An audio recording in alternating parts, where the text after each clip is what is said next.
1절 2절 시작. 그러므로 형제들아 내가 하나님의 모든 자비하심으로 너희를 권하노니 너희 몸을 하나님이 기뻐하시는 거룩한 산 제물로 드리라. 이는 너희가 드릴 영적 예배니라. 너희는 이 세대를 본받지 말고 오직 마음을 새롭게 함으로 변화를 받아 하나님의 선하시고 기뻐하시고 온전하신 뜻이 무엇인지 분별하도록 하라. 아멘. 언젠가 제가 모임 시간에 늦어서 급하게 나온 적이 있었습니다. 너무 급하게 나온 나머지 차 안에서 넥타이를 메고 나왔는데 도착해서 보니까 아무래도 목이 갑갑하고 이상했습니다. 알고 보니까 제가 와이셔츠에 단추를 한 칸씩 내려서 잘못 잠근 것이었습니다. 그런지 넥타이를 아무리 똑바로 매도 뭔가 이상하고 바보처럼 보여질 것은 당연한 일입니다. 첫 단추를 잘못 끼니까 그 다음 동작을 아무리 잘해도 넥타이 잘 매고 그 다음 단추 아무리 잘 끼워도 결국은 전체가 엉망이 되는 것이었습니다. 근데 사실은 오늘 우리 성도들의 삶에도 마찬가지라는 거죠. 오늘 우리가 살아가면서 혹은 신앙생활하면서 뭔가 문제가 생겼다면 그 문제의 원인도 사실은 첫 단추가 잘못 끼워져 있었기 때문에 생겨진 일이고 지금도 계속되는 일은 아닌가 하고 살펴봐야 된다는 거예요. 그래서 세계적인 운동 선수들도요, 컨디션이 난조에 빠지고 뭔가 안 좋잖아요. 그러면 어떻게 하느냐? 처음 선수 생활을 시작했을 때 했던 기초 훈련부터 다시 시작을 한다고 합니다. 그래서 기초부터 하나씩 더듬어 가다 보면 자신이 왜 지금 이런 문제점을 갖게 되었는지 그 문제점을 발견할 수 있다는 거예요. 오늘 우리 모두가 처한 문제의 원인을 표면적으로 아무리 분석을 하고 그것에 대한 대책을 세워봐야 근본적으로 우리의 신앙생활의 첫 단추에 대해서 점검해 보지 않으면 그것은 해결이 되지 않는다는 것입니다. 오늘 본문은요, 바로 우리의 삶에 항상 확인되어야 될 삶의 첫 단추가 무엇인가, 우리 신앙생활에서 가장 중요한 첫 단추가 무엇인가를 말을 해주고 있습니다. 오늘 이 자리에 앉은 여러분 중에도 뭔가 인생이 얽혀있는 듯한, 그래서 지금 여러분의 인생이 굉장히 뭔가 답답하고 어두움 가운데 있으시다면 다른 데서 문제의 원인을 찾지 마시고 오늘 선포되는 말씀에 귀를 한번 기울여 보십시오. 그래서 다시 한번 여러분의 인생을, 여러분의 신앙생활을 점검해 보시되 신앙생활의 첫 단추, 삶의 첫 단추를 잘 살펴보는 그런 귀한 은혜의 시간이 되기를 소망합니다. 우리가 계속 살피고 있는 로마서는 크게 두 부분으로 돼 있어요. 아시다시피 1장부터 11장까지는요 우리가 지지난주까지 살펴봤죠. 우리가 영원한 생명을 얻어서 하나님의 자녀가 되는 일은 오직 하나님의 은혜로, 우리의 선한 삶이나 우리의 노력으로 되어지는 것이 아니라 하나님의 은혜로 되는 것이고, 예수 믿는 믿음으로 되는 것이고, 오늘 또 지금 이 순간에도 우리 안에 살아주시는 예수님의 영이신 성령님의 역사하심으로 이루어진 것이다 하는 것을 설명하고 있었습니다. 그리고 오늘 12장서부터 마지막 16장까지는요 이렇게 구원을 얻은 성도들이 이제 그리스도인으로서 살아가려고 하면 어떤 삶을 살아야 되느냐 하는 것을 말하고 있어요. 그런데 오늘 본문의 말씀은 특별히 그 구원의 은혜를 입은 성도들이 어떻게 살아야 할 것인가에 대한 말씀 중에 서론격이라는 것입니다. 다시 말하면 우리의 신앙생활에 있어서 가장 중요한 첫 단추에 대해서 설명을 하고 있다는 것입니다. 사도 바울은요, 우리 성도들이 신앙생활하면서 항상 잊지 말고 늘 점검해야 되는 것 중에 하나가 바로 거룩한 산 제물로 나를 하나님 앞에 내가 드리고 있느냐, 내 삶을 하나님 앞에 내가 드리고 있느냐 하는 것을 점검하라고, 이것이 신앙생활의 첫 단추라고 말을 합니다. 오늘 본문 1절을 다시 한번 좀 읽어봅니다. 시작. 그러므로 형제들아, 내가 하나님의 모든 자비하심으로 너희를 권하노니 너희 몸을 하나님이 기뻐하시는 거룩한 산 제물로 드리라. 이것은 너희가 드릴 영적 예배니라. 오늘 본문에서 이것이 너희가 드려야 할 영적 예배라 할 때 그 영적이라는 단어가 헬라어 원어로는요, 로기코스라는 단어를 씁니다. 그런데 이 뜻이 뭐냐면 오늘 우리 개역 성경이 번역하고 있듯이 영적이라는 spiritual 이라는 뜻도 있지만 또 다른 뜻이 있어요. 그게 뭐냐면 rational 혹은 reasonable 이런 뜻이에요. 그러니까 이 말이 무슨 말입니까? 오늘 우리가 내 삶을 하나님 앞에 거룩한 삶으로, 거룩한 제물로 나를 드려야 되는 것, 이것이 구원의 은혜를 받은 성도들의 영적인 예배이기도 하지만 사실은 마땅한 것이다, 당연히 해야 되는 것이다 하는 것입니다. 따라서 오늘 본문의 말씀의 요지는 성도들이 자신의 몸을 거룩한 산 제물로 드리는 것은 성도들이 드려야 될 당연한 예배라는 뜻이죠. 사실 오늘 우리가 지금 이렇게 주일 예배를 드리고 있잖아요. 이 주일 예배도 사실은 우리가 삶으로 드려야 될 마땅한 예배 하나의 표현이고 시작일 뿐이에요. 여러분이 이 주일날 이 자리에 와서 예배 드린다고 그래서 여러분이 드려야 될 예배를 다 드린 게 아니에요. 이제 시작입니다. 이제 예배 끝나고 축도 끝나고 저 문 밖을 나서면 진짜 참된 의미의 예배가 시작되는 거예요. 그래서 오늘 성경 말씀을 이것이 바로 너희가 드려야 될 마땅한 예배다, 영적인 예배다라고 말을 하고 있는 것입니다. 오늘 본문도요, 이것이 마땅한 일인 것을 뒷받침하고 있는데 산제물로 자신을 하나님께 드리는 일을 뭐라 그랬느냐? 하나님이 기뻐하시는 일이고 거룩한 일이다, 이렇게 수식어를 붙이고 있어요. 결국 말을 하자면 내 몸을 산제물로 하나님 앞에 드리는 일, 이 일은요, 우리가 해도 되고 안 해도 되는 일이 아니라 당연히 해야 되는, 하나님이 기뻐하시는 일이고 또 사실은 이것이 우리의 신앙생활의 시작이고 첫 단추라, 그런 의미입니다.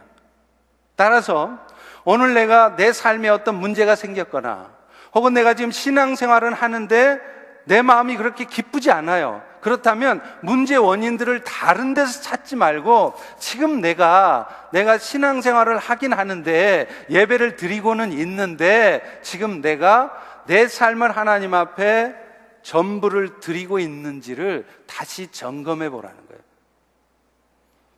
그렇다면 우리의 삶의 첫 단추이면서 성도가 드려야 될 마땅한 예배로서의 산제사의 삶이라는 게 도대체 뭘까요? 이것을 알기 위해서는 먼저 구약의 제사 제도를 이해하셔야 됩니다. 아시다시피 구약의 제사는요, 동물을 죽여서 드리잖아요. 하나님 앞에 자신들의 죄를 용서해 주시기를 구할 때 구약의 백성들은 항상 생명을 상징하는 동물의 피를 흘리게 했어요. 왜냐하면 그게 하나님의 말씀에 그렇게 정해져 있어서 그런 겁니다. 히브리서 9장 22절에 보면 율법에 따라 모든 물건이 피로써 정결하게 되다니 피 흘림이 없으면 사함이 없느니라. 너희들이 죄 용서함 받고 싶냐? 그러면 동물의 제사를 통해서 피를 흘릴 수 있게 하라는 거예요. 그러면 그 피의 제사 때문에 죄가 용서해 주게 하셨다는 것입니다. 사실 오늘 우리의 죄를 생각하면 여러분뿐만 아니라 저를 포함해서 우리 모두는 내 손을 자르고요, 내 다리를 잘라버리고 내 입술을 잘라버리고 내 심장을 도려내야 마땅합니다. 우리에게 생명을 주시고 우리를 지으시고 오늘 또 당신의 그 영원하신 뜻 가운데 우리의 삶을 인도해 가시는 그 하나님을 알아보지도 못하고 오늘 또 우리는 어떻게 살아가느냐? 맨날 눈으로 범죄해요. 음란한 것들, 내 마음을 즐겁게 하는 것들 맨날 그거 보고 산다는 거예요. 입술과 손으로 악을 행합니다. 남을 칭찬도 하고 격려도 하고 좋은 소리도 하지만 좀 수틀려 봐요. 내 마음 어두워져 봐요. 내 마음에 상처가 돼 봐요. 금방 욕하고 비난하고 독화살을 뿜어낸단 말이에요. 마음으로 짓는 죄가 얼마나 많습니까? 거룩한 척, 점잖은 척 하지만 지금 이 예배를 드리고 있는 이 순간에조차도 머릿속으로는, 마음속으로는 더러운 생각들을 하는 거예요. 여러분, 이게 우리의 모습이라는 거예요. 그런 우리의 모습을 생각하면 사실은 우리는 하나님 앞에 죽음으로 제사 드리는 것이 마땅합니다. 그런데 하나님께서는 어쩔 수 없는 우리 인생들을, 여러분들을 불쌍히 여겨주셔서 우리가 우리 자신의 몸을 직접 제물로 드리지 않아도 대신에 동물의 피로 제사를 드려주면 그 피 때문에 우리의 죄가 용서되게 해 주셨다는 거예요. 이게 하나님의 사랑인 것입니다.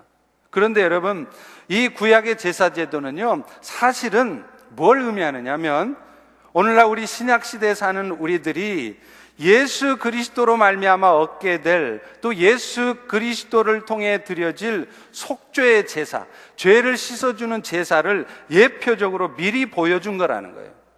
다시 말하면 구약시대의 동물의 피가 흘려질 때 모든 백성들 죄가 용서된 것처럼 예수님이 직접 제물로 드려짐으로 그를 믿는 모든 인류의 죄가 용서받게 하셨다는 거예요. 다만 차이가 있어요.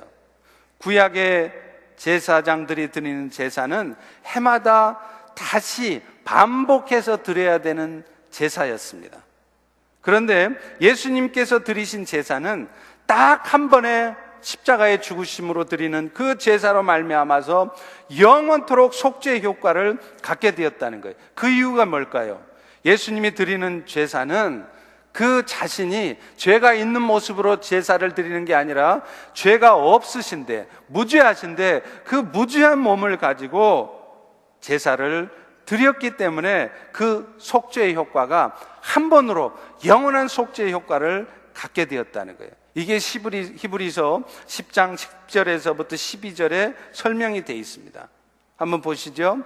이 뜻을 따라 예수 그리스도의 몸을 단번에 드리심으로 말미암아 우리가 거룩함을 얻었노라.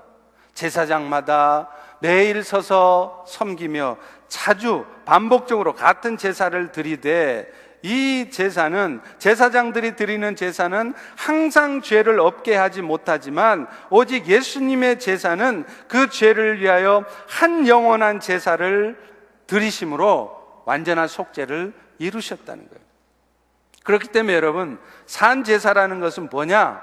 이제 우리 모두는요, 예수님 때문에 더 이상 내 몸을 죽이지 않아도 돼요. 내 팔뚝을 잘라내고 내 다리 몽댕이를 잘라내서 피를 흘리지 않아도 된다는 거예요. 그러면 대신 뭐를 하느냐? 죽여서 제사를 드리는 게 아니라 나를 살아서 제사 드리라는 거예요. 그게 뭐냐면 내 자아를, 내 욕심을, 내 고집을, 내 자존심을 죽이라는 것입니다.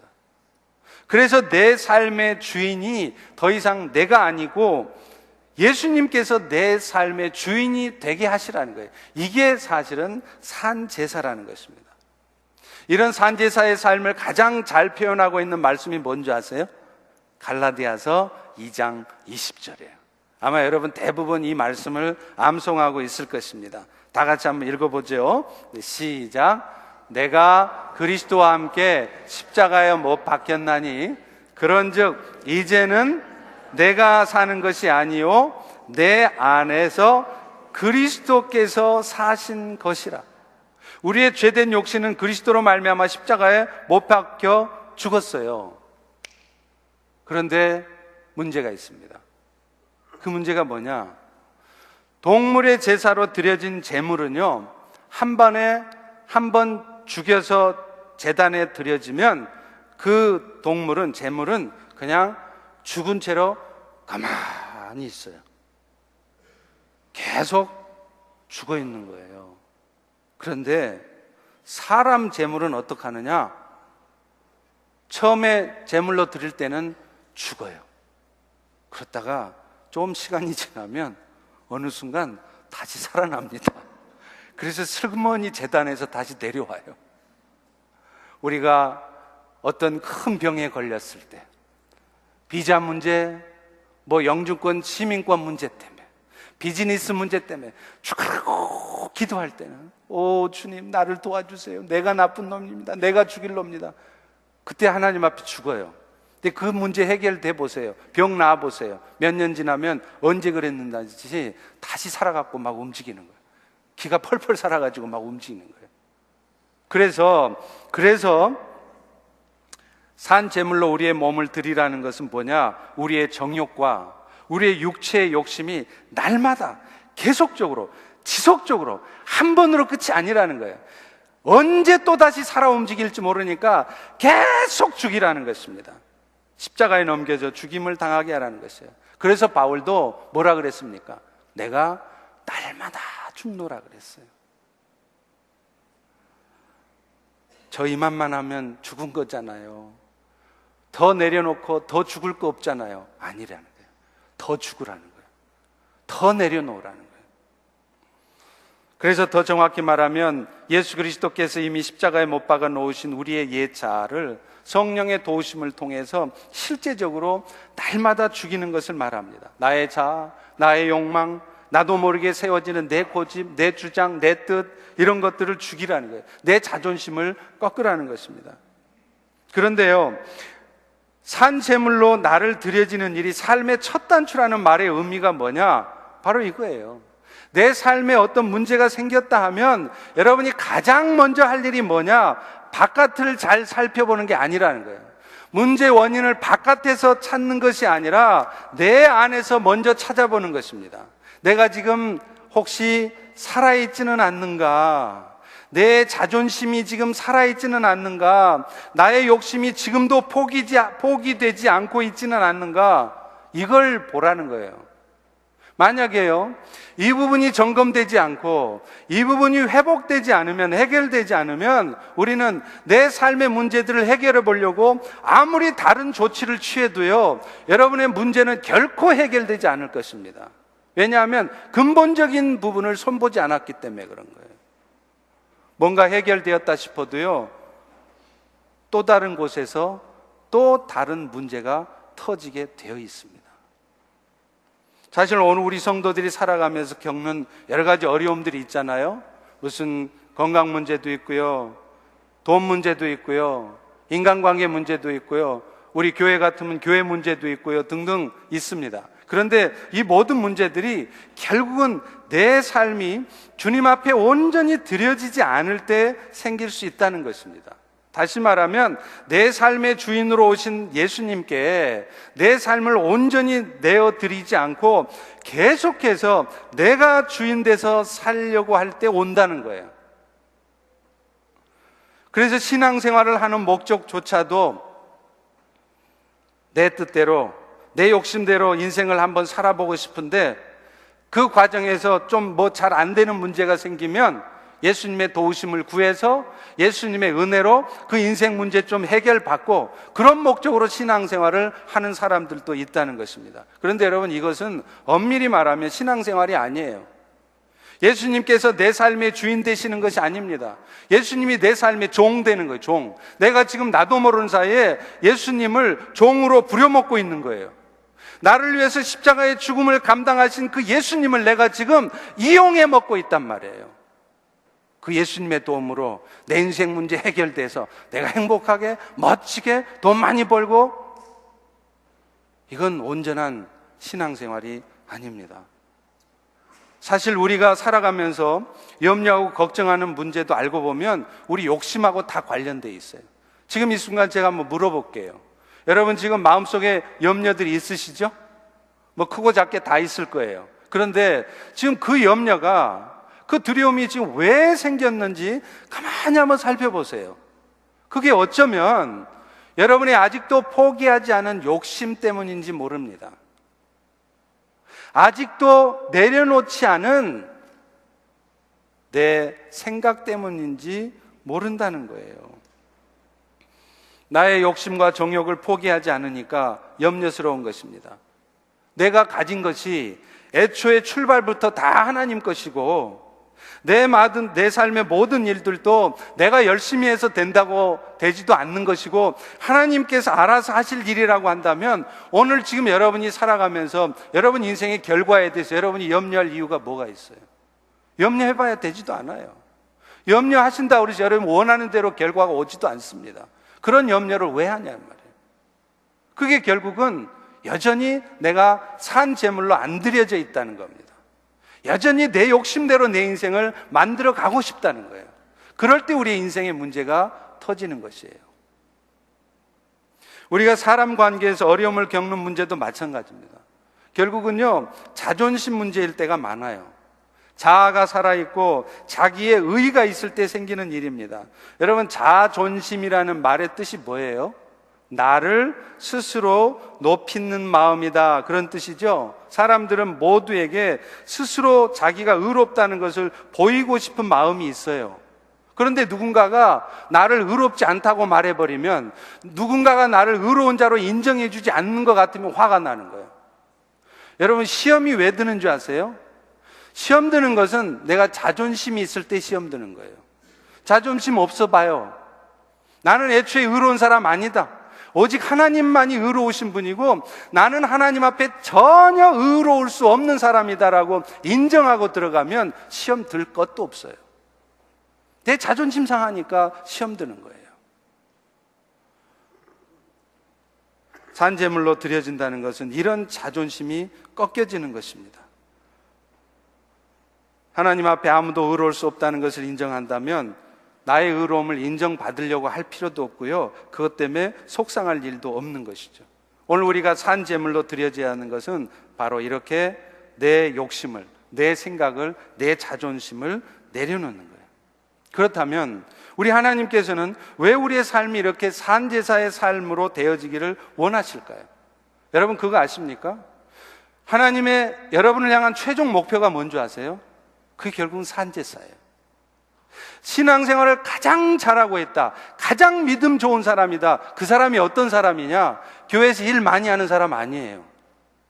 교회에서 일 열심히 하는 사람 아니에요. 어떤 사람이 가장 신앙심이 좋은 사람이냐? 자기의 삶을 완전히 하나님 앞에 드려진 산제사가 이루어진 사람이, 그분이 가장 성숙한 사람이고 가장 믿음 좋은 사람이에요. 왜 그렇습니까?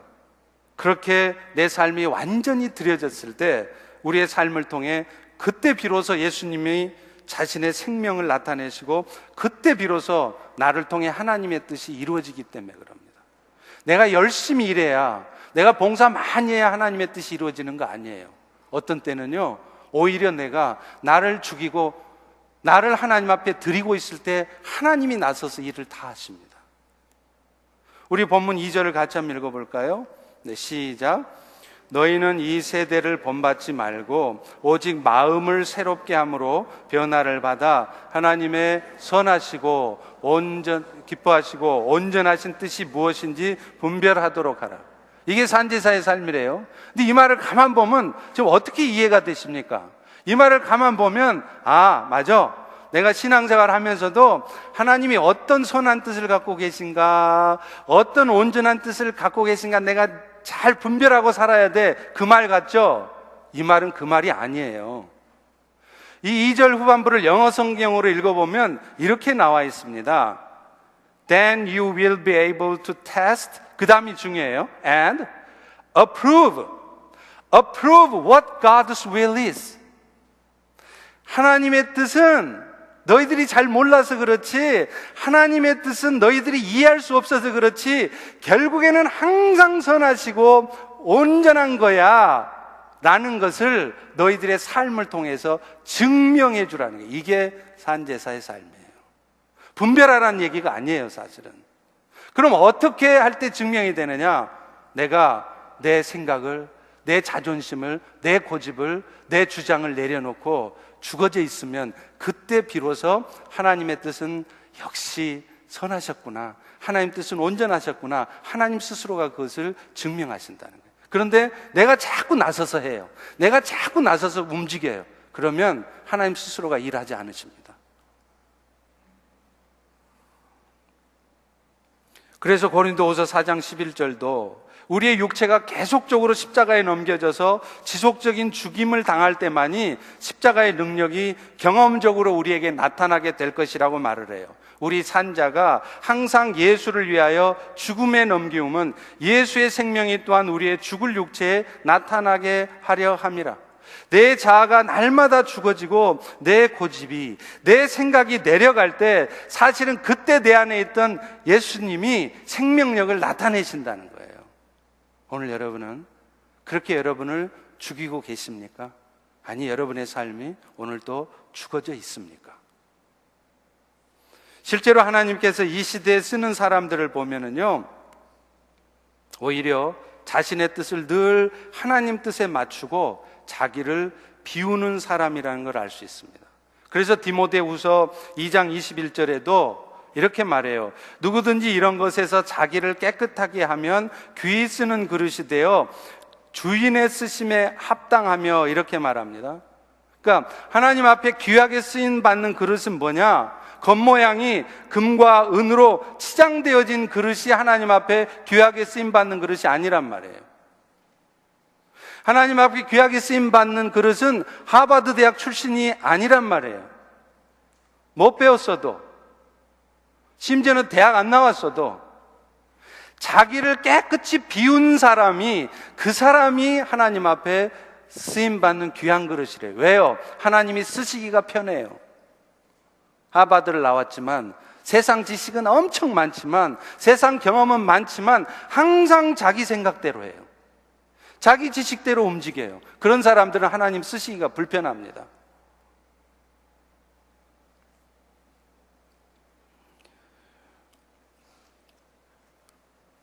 자기의 생각을 버리지 않고 자기 열심을 가지고 살아가는 사람들이 어떤 결과를 가져오는지는 가인과 아벨의 이야기를 통해서 확인할 수 있어요. 창세기 4장에 보면 여러분 아시다시피 카인이 자신의 친동생인 에이블이라고 그러나요? 아벨을 죽이잖아요. 1급 살인죄를 범해요. 근데 여러분, 카인이 자기가 자기 친동생을 죽이리라고, 이런 극악한 범죄를 하리라고 처음부터 생각했겠습니까? 천만의 말씀이에요. 카인도 자기가 자기 친동생을 죽이리라고는 생각지도 못했습니다. 어쩌다 이렇게 됐습니까? 산제사가 안 된 상태에서 하나님께 제사를 드림으로 이런 결과를 초래한 거예요. 여러분 아시다시피 카인도 아벨하고 똑같이 하나님 앞에 제사를 드린다고 드렸어요.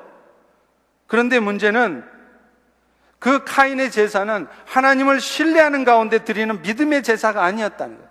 히브리서에 보면 그게 나와요. 이것은 뭐냐? 하나님이 카인의 제사를 받지 않았을 때 그 카인이 보여준 태도를 보면 알 수 있어요. 카인이 제사를 드려요. 요즘 말로 하면 예배도 드리고 봉사도 해. 그런데 그 모든 예배와 봉사가 정말 하나님을 신뢰하는 마음, 철저히 어떤 상황 속에서 하나님을 신뢰하는 마음으로 드린 예배와 봉사가 아니었다는 것을 어떻게 알 수 있느냐? 카인은요, 하나님이 자신의 제사를 받지 않으시자 곧바로 안색이 변했다고 나옵니다. 얼굴색이 바뀌는 거예요. 이것은 카인은 철저히 하나님을 신뢰하는 마음으로 제사를 드리지 않았다는 증거예요. 여러분, 만약에 아벨의 제사를 하나님이 안 받으셨다면 아벨이 어떻게 했을까요? 아벨도 내가 이렇게 열심히 하는데, 내가 이렇게 하면 하나님이 받아주시고 뭐 일도 좀 되게 해주셔야지, 이게 뭐예요?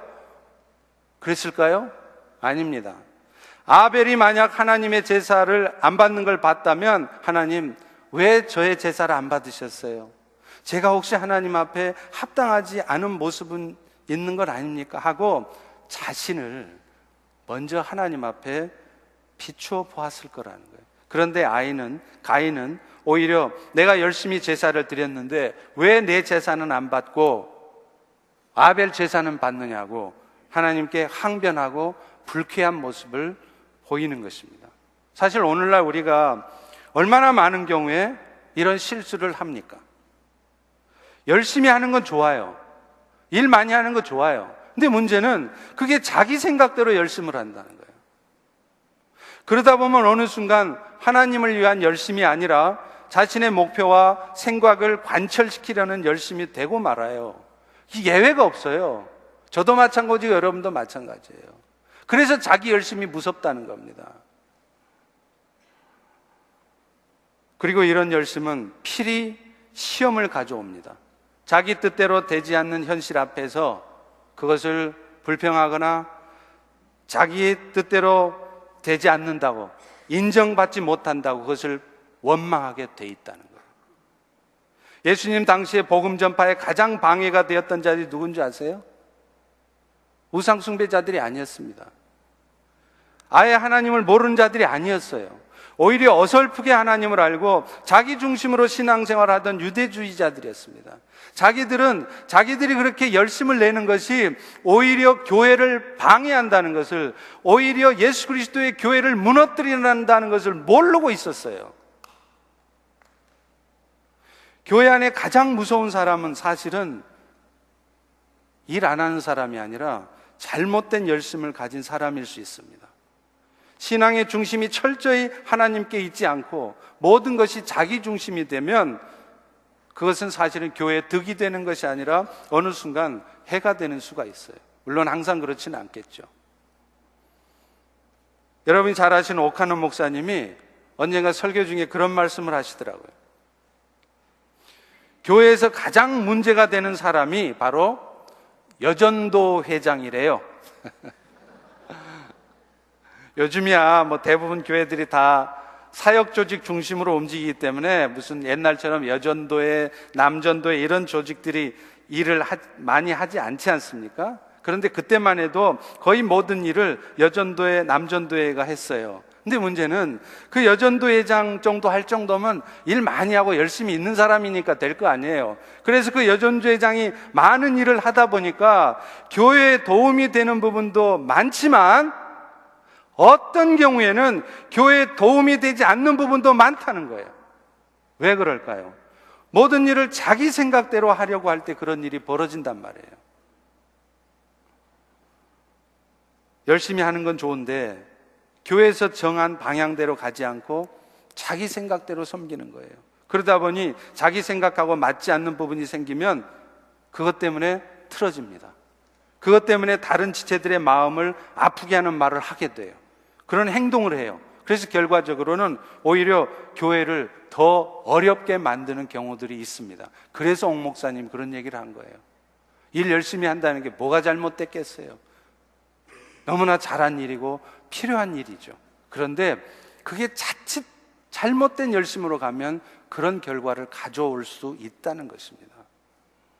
근데 안타까운 것은요, 우리 그리스도인들은 우리 스스로의 힘으로는 이 자기의 생각과 자기 욕심을 내려놓는 게 쉽지 않다는 거예요. 앞서 말한 여전도 회장도 처음에는 어떤 마음으로 했겠어요? 다 예수님의 은혜가 감사하고 교회를 위하는 마음으로 했겠죠. 뭐 교회 해가 되라고 일했겠냐고요. 그런데 일을 하면서 자기도 모르게 자기 중심적으로 돼가는 거예요. 누구나 자신이 죽어져야 된다는 거 다 압니다. 근데 문제는 현실에서 그게 의외로 쉽지 않다는 거예요. 금식을 해도 안 죽어져요. 저도 40일 금식을 2번 해봤지만 금식한다고 해서 제 안에 있는 그 못된 악한 본성들 하나도 안 없어지더라고요. 그대로 있더라고요. 잠시 줄어들 뿐입니다. 근본적으로 죽어지는 게 아니에요. 여러분, 불교의 교리를 보세요. 불교의 교리를 보면요, 기독교하고 너무나 비슷한 게 많습니다. 불교도 우리 인생을 고해의 바다라고 하잖아요. 인생에는 네 가지 고가 있다는 거예요. 뭐예요? 생, 로, 병, 사. 이 4개의 고통이 있대요. 그런데 이렇게 인생들이 고통을 당하게 되는 이유가 뭐냐? 사실은 사람들 안에 있는 갈애 때문이라는 거예요. 갈망과 집착 때문이라는 거예요.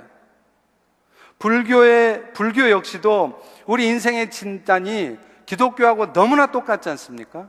그런데요, 불교하고 기독교가 결정적으로 차이가 나는 게 있어요. 그게 뭐냐면 그 갈애를, 그 마음의 집착을 해결하는 방법이 전혀 다르다는 거예요.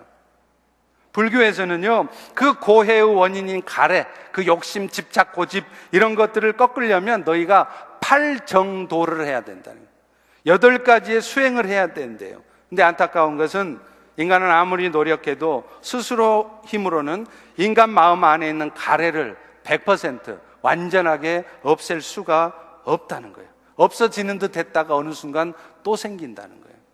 그래서 10수년 동안을 눕지 않고 앉아서 수행했던 성철 스님도 죽으면서 뭐라 그럽니까? 자신이 수많은 중생들을 지옥으로 잘못 인도하다 간다고 그렇게 고백하고 죽었잖아요. 그런데 기독교가 구원의 종교인 것은 바로 이것을 하나님께서 스스로 해주신다는 거예요. 스스로가 자기를 부인을 못하고 스스로의 힘으로는 내 자아를 꺾지 못하고 내 고집, 내 욕심을 내려놓지 못하는 인간들에게 하나님이 친히 들어오셔서 그 일을 이루어 주신다는 거예요. 그래서 오늘도 그 일을 이루어 주시려고 오늘 우리 안에 예수 그리스도께서 들어와서 사시는 것입니다. 갈라디아서 2장 20절을 잘 보세요. 거기 뭐라 그럽니까? 내가 그리스도와 함께 십자가에 못 박혔나니 그런즉 이제는 내가 산 것이 아니요 내 안에 그리스도께서 사신 것이라. 멀쩡하게 나도 숨쉬고 내가 사는 것 같지만 사실은 내 안에 예수님이 들어와서 사신다는 거예요. 들어와 사시는 예수님이 뭐하고 계시겠어요? 오늘도 내가 하나님 앞에 죽어지는 인생 되도록, 하나님 앞에 내 자아를 내려놓도록 내 삶에 간섭하시면서 오늘도 일하고 계시는 것입니다.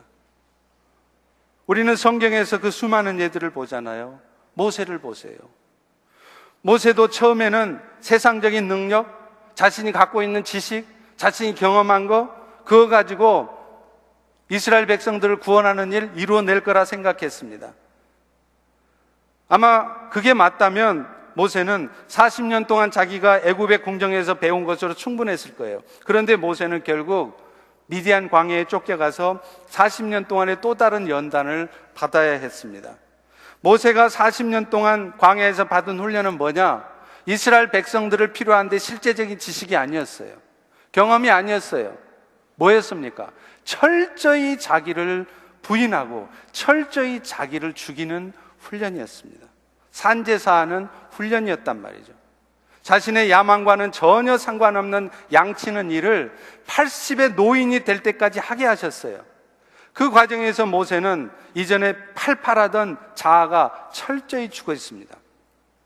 하나님께서 모세에게 나타나서 명령을 내리세요. 모세야, 이제 때가 되었다. 네가 나를 대신해서 내 백성 이스라엘을 애굽에서 이끌어내라 소명을 주시니까 그때 모세가 뭐라고 대답합니까? 출애굽기 4장 13절에 보면 모세는 이렇게 말해요. 주여, 보낼 만한 자를 보내소서. 40년 전에는요, 내가 할게요. 나 할 수 있어요. 그런데 40년의 광야 훈련을 통해서 이렇게 해도 안 되고 저렇게 해도 안 되고 그 훈련을 다 받다 보니까 철저히 죽어 있는 거예요. 그래서 뭘 시켜도 아이고 저는 몰라요. 제가 아는 게 있나요? 저는 할 수 없어요. 하나님이 하셔야 돼요. 이렇게 되는 거예요. 그제서야 하나님은 그 모세를 사용하십니다. 우리 주위에도 많은 연단 끝에 하나님 앞에 쓰임받는 사람들을 수도 없이 보잖아요. 그렇기 때문에 오늘 또 여러분이 하나님께서 여러분의 사업을 위해 사업을 통해서 하나님이 여러분을 사용해 주시기를 기도해 오셨습니까? 그런데 여러분 인생에는 사업이 펼쳐지지도 않고 계속 곤란한 상황만 옵니까? 놀라지 마세요. 그것은 여러분을 완전히 사용하시기 전에 행하시는 하나님의 필수적인 훈련 과정이에요. 하나님이 자신의 처지를 도와주도록 기도했는데 사태가 나아지기는커녕 점점 더 어려운 상황 가운데 여러분이 처해 있습니까? 그럴 때도 여러분은 하나님은 지금도 공사 중이라는 사실을 잊지 마셔야 돼요. 여러분이 하나님의 손길을 볼 수 없다고 해서 여러분 눈앞에 펼쳐진 상황을 보면 전혀 나아진 것 같지 않다는 그런 판단이 설 수밖에 없어도 지금 그분이 일하고 계시지 않는 게 아닙니다. 하나님께서는 우리의 현재 상황을 이용해서 오늘 또 예수님께서 내 삶에 드러나고 나타나지 못하게 하는 우리의 껍데기를 지금 깨트리시고 있는 거예요. 고린도후서 4장 7절도 이렇게 말하잖아요. 우리가 이 보배를 질그릇에 가졌으니 이는 능력의 힘이 큰 것이 하나님께 있고 우리에게 있지 아니함을 알게 하려 함이라. 아무리 해도 안 돼요. 이렇게 해도 안 돼요. 저렇게 해도 안 돼요. 왜 그러느냐? 우리의 연약한 질그릇이 완전히 파삭 깨지라는 거예요. 그래서 우리 안에 있는 보배로운 주님이 드러나게 하시려는 거예요. 그래서 아하, 내가 나선다고 되는 게 아니구나, 내가 할 수 있는 게 아니구나, 주님이 하셔야 되는구나, 그걸 인정하게 하시려는 거예요.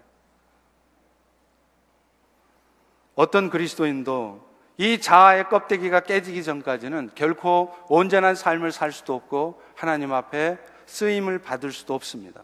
자신이 죽어지지 않으면 아무리 열심을 내도요, 힘은 힘대로 들고 되는 건 없어요. 그래서 갈라디아서 2장 20절 말씀을 잘 살펴보면 그 말을 하고 있습니다. 그런즉 이제는 내가 사는 것이 아니 오직 내 안에 그리스도께서 사시는 것이라. 그 다음에 뭐라 그럽니까? 이제부터 같이 한번 읽겠습니다. 시작. 이제 내가 육체 가운데 사는 것은 나를 사랑하사 나를 위하여서 자기 자신을 버리신 하나님의 아들을 믿는 믿음 안에서 사는 것이라. 나는 못하지만, 나는 할 수 없지만 오늘 또 내 안에 계시는 예수님께서 지금 그 일을 이루시고 있는 믿음을 가지고 살아가라는 거예요.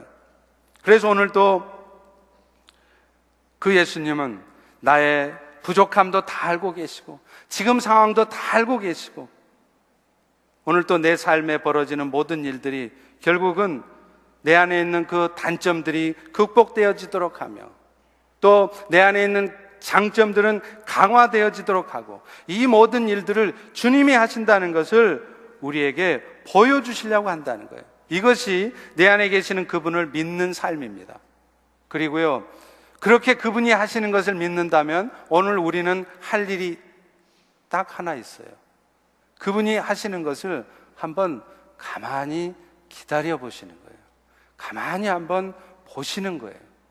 내 생각과 다르게 되어질지라도 내 생각에는 뭔가 이상하다 싶어도 한 번 더 기다려 보시는 것입니다. 그럴 때 여러분 진짜 우리 주님이 하시는 것을 여러분이 보시게 돼요. 여러분 이게 복음이에요. 오늘 본문 2절 말씀에 하나님의 뜻은 항상 선하시고 온전하다는 것을 내가 자꾸 증거하려고 하는 게 아니라 나를 죽이고 있으면 가만히 있어 보면 기다려 보면 하나님이 때가 되면 나타나서 당신 자신이 그것을 친히 이루셔서 증거하신단 말이에요. 그런데 우리는 너무 내가 나서요. 우리 교회 이번 달 추천 도서로 지정된 내가 왕 바리새인입니다라는 책이 있죠. 여러분 다 읽어보셨나요? 읽어보셨어요? 꼭 읽어보세요. 꼭 읽어보세요. 많이 깨달아질 겁니다. 이 책의 저자도 처음에는 모든 것이 나의 문제가 아니라 그들의 문제라고 생각했어요. 내 안의 문제가 아니라 바깥의 문제라고 생각했습니다. 그런데 이 저자도 결국은 모든 문제의 원인과 해결책이 자신 안에 있다는 것을 확인했습니다. 그리고 자신 안에서 모든 문제의 원인을 발견하고 나아갈 때 오히려 문제가 해결되어지고 자기 안에 자유와 평강이 찾아온다는 것을 쓴 거예요. 여러분, 신앙의 수준이 높은 사람일수록 이 말을 다 똑같이 해요. 여러분, 이용규 선교사님이 쓴 책, 유명한 책 있죠? 그 책 제목이 뭐예요? 내려놓음. 그 양반이 그 책 쓰고 나서 몇 년 있다가 또 책을 썼어요. 그 책 제목이 뭔 줄 아세요? 더 내려놓음. 아니, 이용규 선교사가 내려놓을 게 뭐 있어요? 그만큼 내려놨으면 다 내려놓은 거죠. 저를 포함해서 이 자리에 있는데 우리 누구보다도 더 내려놓으신 분인데, 근데 그분은 그래도 더 내려놓아야 될 게 있다는 거예요. 더 죽어져야 될 게 있더라는 거예요. 여러분, 이게 복음이에요. 지난주에 소개했던 워룸이라는 영화의 주인공도 마찬가지죠. 성공에 눈이 멀어서 가정에 충실하지 않고 결국에는 외도까지 하는 남편 때문에 힘들어하던 그 주인공이, 그 여자도 처음에는 계속 남편 탓만 합니다. 무슨 말만 했다 그러면 남편 잘못만 지적해요. 아, 이것 때문에 자신의 힘든 삶을 불평을 해요. 그러다 어느 신실한 크리스천 할머니의 도움으로 모든 문제의 원인과 결과가 자기 자신에게 달려있음을 알게 됨을 압니다. 그래서 결국 워룸이라고 불리는 그 골방으로 들어가서 그가 가장 먼저 한 게 뭐냐, 남편만을 탓했던 스스로를 회개하며 하나님께서 저 연약한 남편을 도와주시기를, 미워하는 마음이 아니라 진짜 긍휼한 마음을 가지고 눈물로 기도했습니다. 그랬더니 마침내 그 남편이, 무슨 말을 해도 말을 안 듣던 남편, 뭐라고 따져주고 뭐라고 책망을 해도 안 고치던 남편, 그 남편이 가정으로 하나님께로 돌이켜지게 되었어요. 외도하려고 직장에 그 같은 동료 여자 집에 가려고 했던 남편이 갑자기 구역질이 나면서 그 여자 집에 못 가게 되었어요. 하나님이 하신 거죠. 또 남편이 과거에 회사 다닐 때 저질렀던 그 부정들이 숨겨져 있었는데 나중에 몇 년 후에 갑자기 그 모든 부정이 다 들통이 나버렸어요. 그래서 그것 때문에 직장에서 쫓겨났습니다. 그러자 비로소 깨달은 거예요. 아, 성공이라는 게 내가 열심히 노력한다고 얻어지는 게 아니구나. 하나님이 하셔야 되는 거구나. 그제서야 그는 하나님 앞에 나오게 되었습니다. 이게 뭐예요? 하나님이 하신다는 거 아니에요? 복음은 딴 게 아닙니다. 오늘 또 그 하나님이, 예수가 우리 안에 지금 사신다는 것이고 그 예수가 오늘 또 이루신다는 거예요. 하고 계시다는 거예요. 우리 다 같이 한번 따라서 해봅니다. 내 안에 예수님이 사신다. 그분이 지금 뭐하고 계시겠니? 자꾸 내가 하려고 하지 말라는 거예요.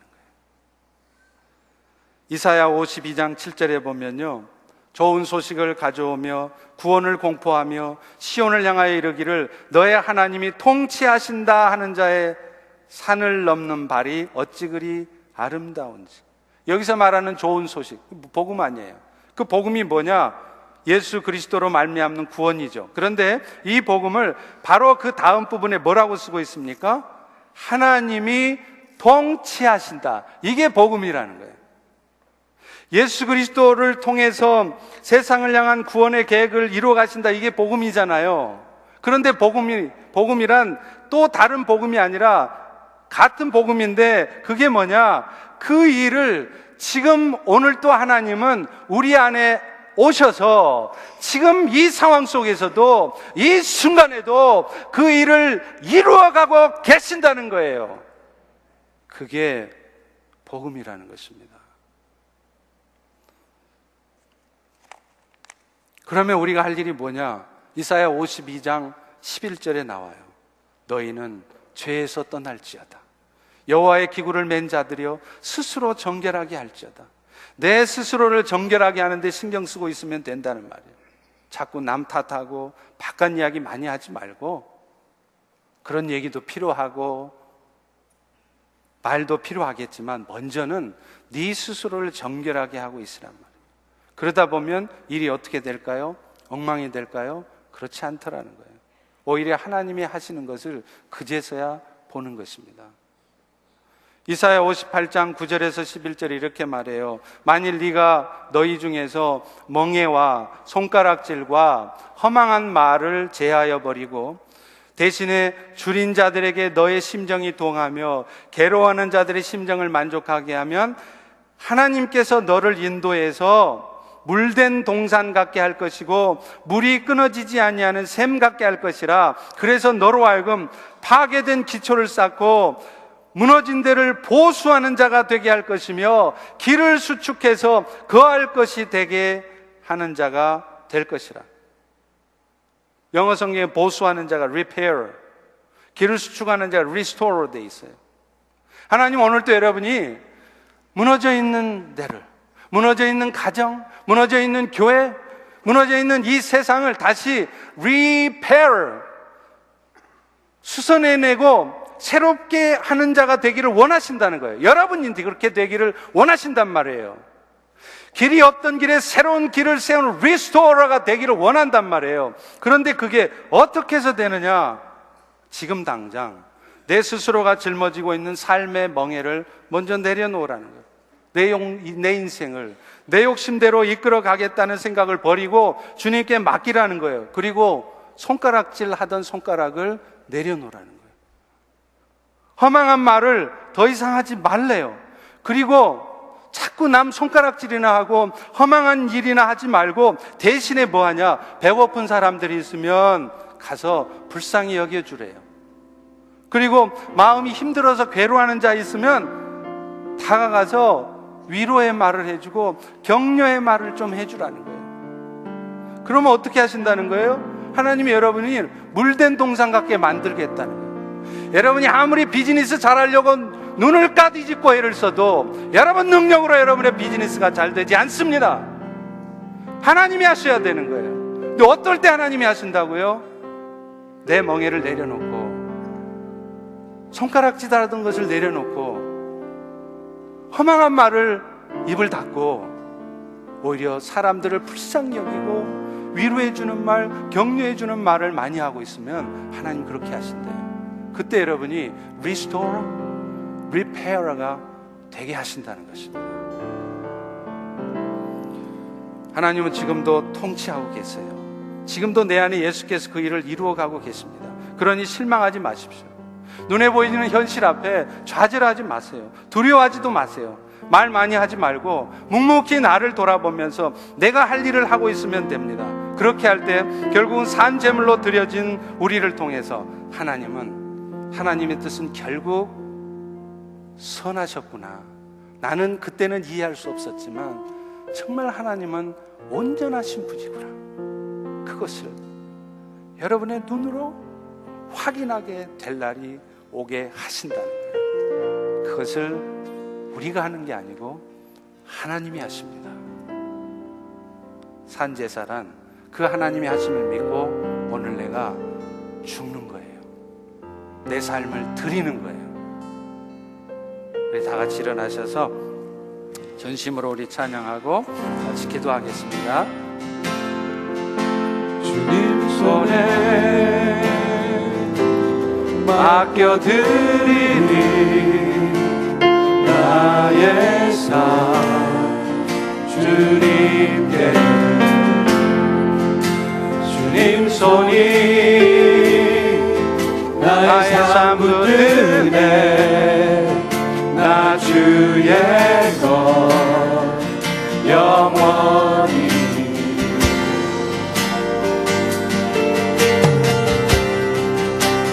내가 믿는 분 예수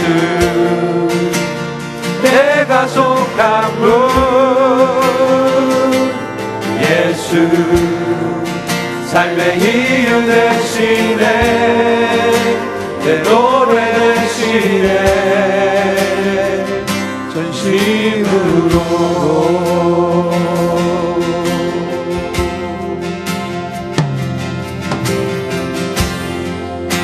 주와 함께 걸어가리라 모든 일을 주실래 주 뜻 안에 나 살아가리 주의 약속은 영원해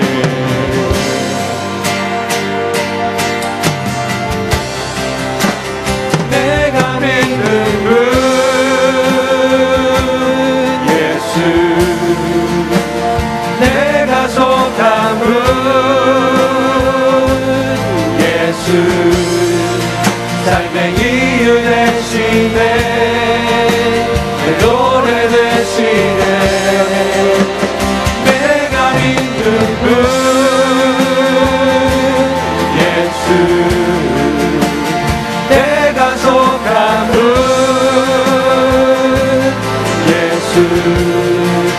삶의 이유 되시네 내 노래 되시네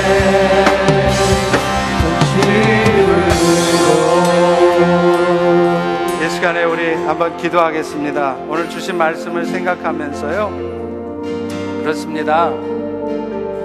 저도 강단에서 이렇게 힘있게 말씀을 선포하지만 저 역시도 때로는 내가 죽어지지 않는 모습 때문에 하나님 앞에 눈물로 기도할 때가 있습니다.